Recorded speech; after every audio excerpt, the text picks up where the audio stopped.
अस्सलाम वालेकुम, this is doctor Wajiha Gulzar, oncologist. आज हम एक अहम टॉपिक पे बात करेंगे। जैसा कि हम सब जानते हैं कि कीमोथेरेपी कैंसर के मरीज़ों में एक ख़ास किस्म के टीके होते हैं जो कि ड्रिपों की सूरत में दिए जाते हैं। जहाँ इन ख़ास किस्म के इन कीमोथेरेपी के अच्छे असरात होते हैं, वहाँ ही कुछ इसके मौसर असरात भी हैं। और कुछ कीमो ऐसी हैं जो कि ना सिर्फ ट्यूमर सेल्स पे, कैंसर के सेल्स पे, बल्कि नॉर्मल सेल्स पे भी अफेक्ट करती हैं। और इन नॉर्मल सेल्स में से जब अफेक्ट करती हैं तो फिर ऑब्वियसली रगों पर या नर्व्स पे, वेसल्स पे भी अपना असर डालती हैं। कीमोथेरेपी की वजह से जो इम्पॉर्टेंट एक साइड इफ़ेक्ट प्रोड्यूस होता है, that is known as peripheral neuropathy.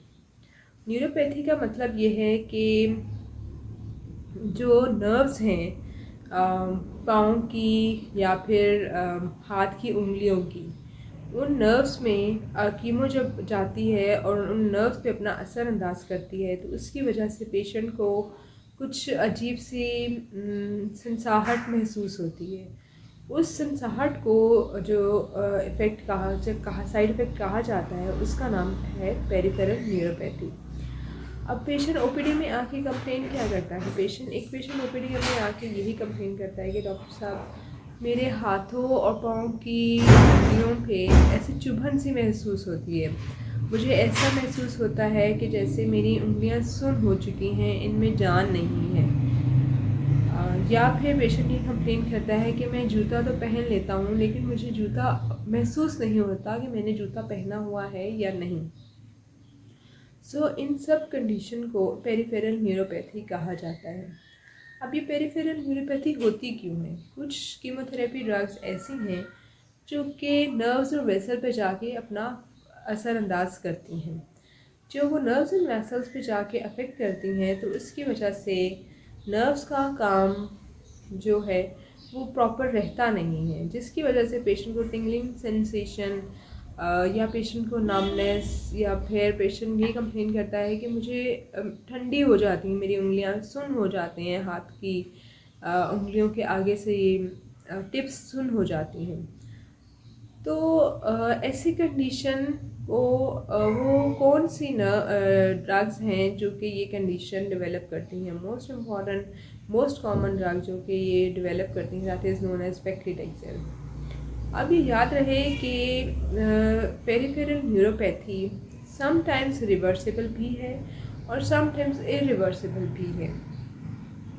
तो जब भी एक पेशेंट को इस चीज़ की कंप्लेन करना शुरू करता है, तो फिर सबसे पहले और उसकी ग्रेड के अकॉर्डिंगली या तो उसकी ड्रग टेपर ऑफ की जाती है, उसकी ड्रग की डोज कम कर दी जाती है, या फिर उसकी ड्रग मुकम्मल तौर पर ख़त्म कर दी जाती है। पेरिफेरल न्यूरोपैथी को प्रिवेंट करने के लिए सबसे अच्छा तरीका ये है कि जैसे ही ड्रग शुरू की जाए तो पेशेंट को कुछ एक्सरसाइजेस बताई जाती हैं, जो कि हाथ और पाँव की एक्सरसाइजेस होती हैं, जिसकी वजह से इफ़ेक्ट ये होता है, उन एक्सरसाइजेस का मकसद ये होता है कि जो ब्लड फ्लो है वो to the tips of the fingers and toes वो नॉर्मल रहे। पाँव और हाथ की उंगलियों की जो टिप्स हैं उन पे ब्लड फ्लो नॉर्मल रहे। Pumping movement like soft ball जो होता है, वो पेशेंट को एडवाइस किया जाता है कि वो सॉफ्ट बॉल का इस्तेमाल करें, उसके लेके उस बॉल को प्रेस करें हाथ में, या फिर पाँव में इसी तरह एक आम बॉल रख के तो पाँव उसके ऊपर चलाएं। ये कुछ तरीके हैं जिसकी वजह से पेरिफेरल न्यूरोपैथी को प्रिवेंट किया जा सकता है। सेकेंड मोस्ट इम्पॉर्टेंट तरीका ये है कि पेशेंट को, अगर पेशेंट कुकिंग कर रही है, अगर फीमेल पेशेंट है और उसे किचन में काम करना है, तो पहले तो ये कहा जाता है कि आप कोशिश करें कि आप आग के नज़दीक ना जाएं, आपको किचन में काम ना करना पड़े। लेकिन कुछ समटाइम्स पेशेंट की कुछ मजबूरियाँ होती हैं, वो पेशेंट नहीं कर पाता ये चीज़, तो फिर ऐसे पेशेंट को यही कहा जाता है कि वो ग्लव्स यानी दस्तानों का इस्तेमाल करें। ये भी एक तरीका है कि पेरिफेरल न्यूरोपैथी को प्रिवेंट किया जा सकता है। अब जब पेरिफेरल न्यूरोपैथी डेवलप हो जाती है तो इसके समटाइम्स ये रिवर्सिबल होती है और समटाइम्स ये इरिवर्सिबल होती है। जब पेरिफेरल न्यूरोपैथी रिवर्सिबल हो तो वो early stage of peripheral neuropathy होती है और उसको प्रिवेंट करने या उसको रोकने का तरीका ये है कि एक्सरसाइजेस को थोड़ा सा इंक्रीज़ कर दिया जाए। Multiple time in a day exercise की जाए, तकरीबन 8 से 10 दफ़ा एक दिन में एक्सरसाइज की जाए।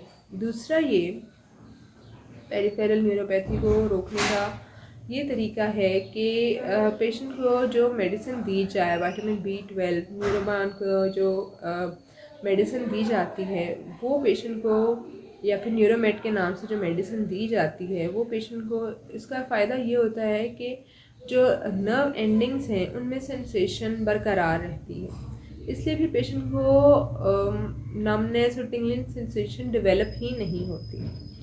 इसके अलावा एक और हल इसका ये भी है जो कि सिंपल आम घर में इंसान कर सकता है, वो ये है कि बीन्स और चावल को लेके उसे एक बाउल में डाल लें और उसके अंदर अपने हाथ और पाँव डिप करें, तो उससे भी बहुत अफाका होता है। इसके अलावा अगर पेशेंट को पेरिफेरल न्यूरोपैथी डेवलप हो चुकी है तो उसका दूसरा हल यही है कि आप न्यूरोमेट या न्यूरोबान के जो विटामिन B12 के मेडिसिन लें।